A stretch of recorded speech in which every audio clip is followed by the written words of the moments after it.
fronteira, como alegoria, anseia uma contaminação. Ela articula diferentes etnias e estilos de vida, propiciando o convívio e a transculturação. Nesse processo de adaptação de traços de uma cultura alheia, como sendo próprios, elementos genuínos são inevitavelmente perdidos. É hora de resgatar o pluralismo, mesmo sob um novo escudo de multiculturalismo, e dar vazão a novas linguagens sob novas óticas. O cinema experimental traça um movimento inaugural de campos e formas, e por seu estatuto desbravador e de choque, constitui um dado importante: sua condição de confronto com as normas e os protocolos, com as convenções e as instituições, e, enfim, com o repertório do espectador. Este suprassumo experimentalista pretende diluir as fronteiras entre as diversas dimensões da arte e da subjetividade humana. Um recorte marginal e contestador sobre as questões e movimentos que estruturam o cinema de hoje e como eles apontam seu caminho para o futuro. Festival Fronteira. A criatura que engoliu Cida Mendes presta esclarecimentos acerca de sua dolorosa gênese, a iminência de sua humanidade e sua relação sinérgica com a atriz, funcionando como linguagem atemporal entre ela e o mundo. Os 20 anos de Concessa e Cida, uma entrevista imperdível. Rodrigo Souto, diretamente da Geórgia, traz uma experiência renascentista bem contemporânea. Conheça um festival que simula a transição da cultura medieval cristã romana para o Renascimento. Para o leste do rio Mississippi, viaje com Janela do Mundo. Uma prosa enriquecedora com o guitarrista, produtor musical e violonista, Walter Vilaça. O dono de um famoso cabelinho, mago das cordas, capaz de despertar a admiração artística de Cássia Eller, dentre incontáveis gigantes da música popular brasileira, concede música e afeto aos exigentes ouvidos do suprassumo.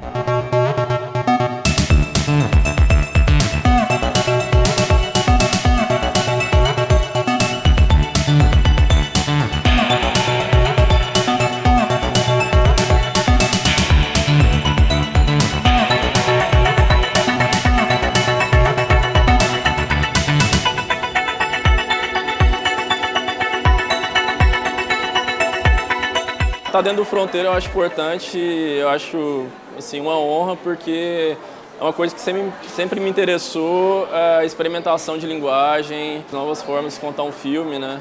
Então meio que eu caminhei, tento caminhar meu trabalho nesse ponto, assim, né?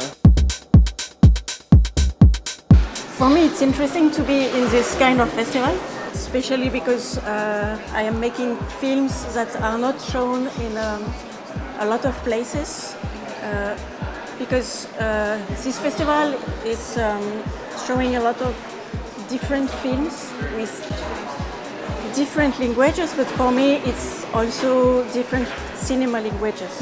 A gente cria o Fronteira em 2014, né? Na verdade a gente cria ele antes, demora quase 2 anos para fazer a primeira edição, assim. E ela acontece em 2014, acho que a partir de várias inquietações que estavam rolando com a gente, comigo, com o Rafael Parodi, com o Henrique Borella e com a Camila Margarida. A gente se encontra num contexto em que eu e o Rafael trabalhávamos no Cine Cultura, né? Naquela época eu dirigia a sala e a gente programava a sala juntos. A gente fazia o Cine Almofada naquele momento. Era um momento de uma descoberta mesmo do poder da exibição.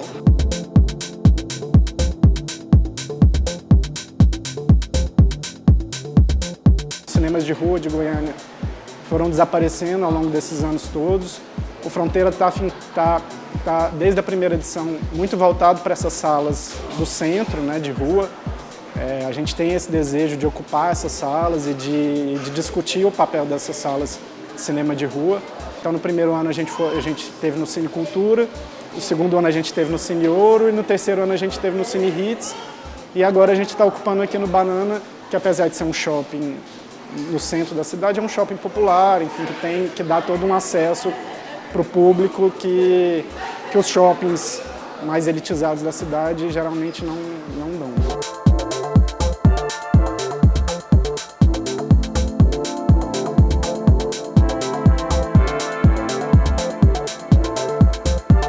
The kinds of movies that tend to populate this international art cinema movement, I think are rich and open experiences that people bring very personal, organistic, physical reactions to. In that sense, I don't see them as being in any sense closed experiences. I think that the kinds of films that one encounters at Frontera are films that you will participate in the creation of the meaning of. Films that are, in some cases, utopian in spirit. In other cases, frank and direct and powerful in their own way.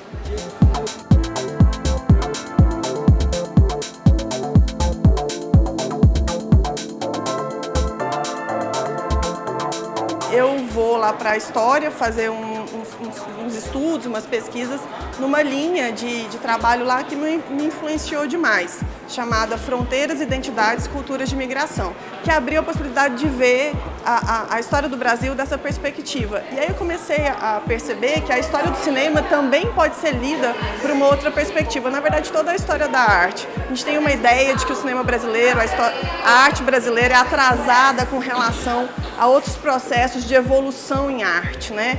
E na verdade a gente começa a perceber que isso é uma visão colonial daquilo que a gente produz como expressão artística, né? É uma ideia de uma temporalidade que nunca se adequa completamente ao Ocidente, né? Patriarcal, judaico, cristão, capitalista e colonial. Junto com isso, assim, vem o Henrique, né? Que é um outro diretor do festival, que é antropólogo e entende questões relacionadas à fronteira do humano, que são questões da alteridade, né? O gesto de filmar com o corpo, o gesto de filmar a vida, né? Um cinema que não se separa tanto da vida. Então, esse cinema que é possível eu e você aqui agora. Esse não é o cinema industrial. O fluxo da indústria não dá conta, né, disso. Mas o gesto cinematográfico continua sendo o mesmo lá. Por que, afinal de contas, a gente filma ainda até hoje, né? E é curioso pensar nisso porque a gente está exibindo essa mostra Atualidade Rossellini, né?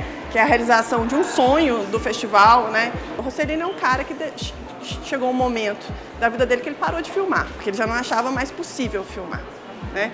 Um cara que mudou completamente a história do cinema. Existe um cinema antes e depois de Rossellini. Ele inventou praticamente o plano de sequência, né? Foi ele, né, junto com aqueles cineastas italianos ali do pós-guerra, que começaram a tirar as câmeras dos estúdios e levar para a rua e mostrar o que estava acontecendo ali na ocupação nazista.